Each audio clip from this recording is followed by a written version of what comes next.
A tough test against Hunslet, but pretty valuable for the young guys that were out there. Yeah, definitely. It were always going to be difficult, weren't it, regarding, I think we had 14 players, 17-year-old today, playing against their squad, which had some like 30-odd-year-old players in. So, yeah, steep learning curve.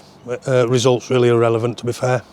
Especially for really 60 minutes of the game, the forward pack and our middles were really looking quite strong against some of them bigger guys that were scoring more down the edges. Was that quite a positive that our young forwards were really standing up to the task? Yeah, I think the whole experience were a positive really. If we look back half time, I think it was 14-8 to them, and then we had 23 players playing today, so we had to get them some game time as well. But they went through us in the end through the middle, so really difficult for them young boys, but they'll gain valuable experience from that.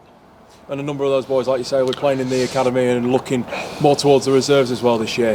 For yourself, how positive is that for what those teams are going to look like going into the new season come February and March? Yeah, it's great. Obviously, it's difficult this time of year. You've probably done 12 weeks full-on training, no games. So to get that game out of the way today, not out of the way, to play that game today will be beneficial for us moving forward. How do you look at this game as well, since you've joined the Rhinos, and how the boys have developed under your guidance as well?